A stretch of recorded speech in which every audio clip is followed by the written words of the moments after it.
Force and motion notes. Can you explain what is happening in this video?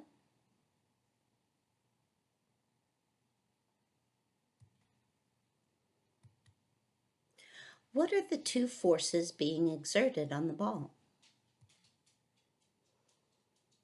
Draw in arrows and labels showing the forces exerted on the ball.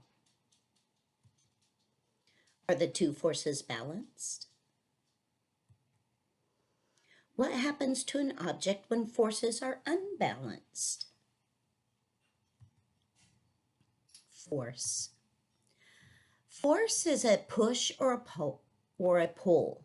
There are many different kinds of force, including friction and gravity. Force is measured in newtons, much like volume is measured in liters or distance is measured in meters. When forces are balanced, everything is even. All forces are equal, and there's no change in movement. If something is moving, it'll stay moving. If something is stopped, it'll stay in one place. If forces are unbalanced, which means one is stronger than the other, you'll get a change in movement. If it's moving, it may stop moving, slow down, or speed up. If it wasn't moving, it can start moving. So what happens when one force is stronger? Like these two guys that are playing tug-of-war. The person on the left is pulling with 5 newtons of force, and the person on the right is pulling with 7 newtons of force. Which way are things going to go? Well, you're right. It'll go in the direction of the stronger force. So the person on the right is pulling harder, which means they've got more force. So it will go in the direction of the right person. All right, so here we have a cylinder that has some force being applied. We've got 50 newtons pushing right, and we've got 50 newtons pulling right. So what's the net force acting on the object? Notice that both arrows are going in the same direction.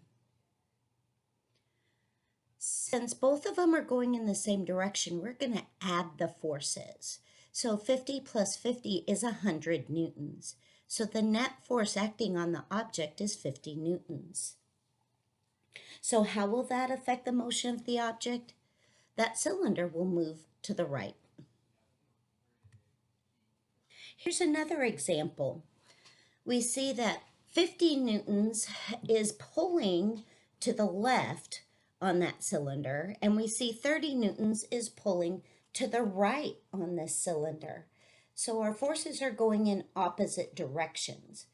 So what is the net force acting on the object?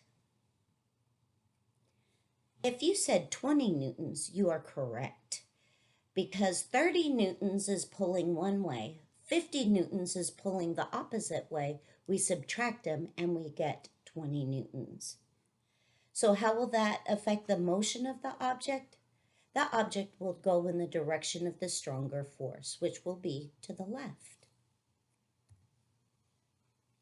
Now we've got our cylinder with 54 newtons pushing down on our cylinder, and we've got 93 newtons pushing up on our cylinder. So what is the net force acting on the object? Well, again, they're going in opposite directions, so we'll have to subtract the forces.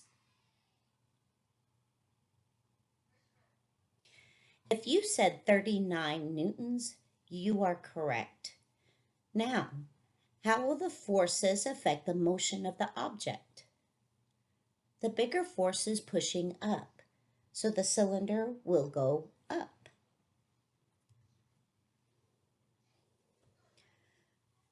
Now we have a cylinder with 50 newtons pushing to the right and 50 newtons pushing to the left. So what's the net force acting on the object? Well, the forces are going in opposite directions. So we've got to subtract the forces. So 50 minus 50 is 0. So the net force acting on the object is 0. So how will the forces affect the motion of the object?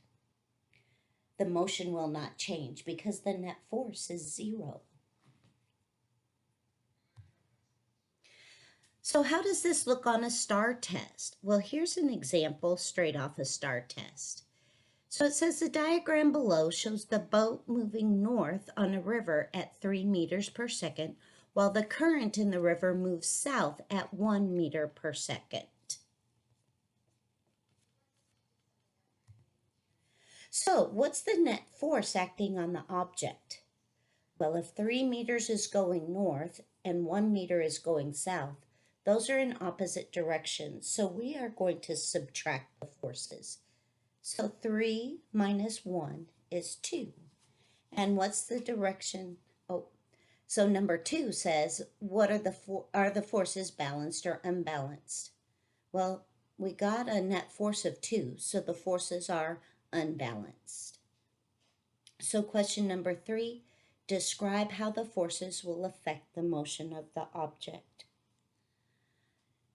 Since the greater force is north, the boat's going to continue to go north.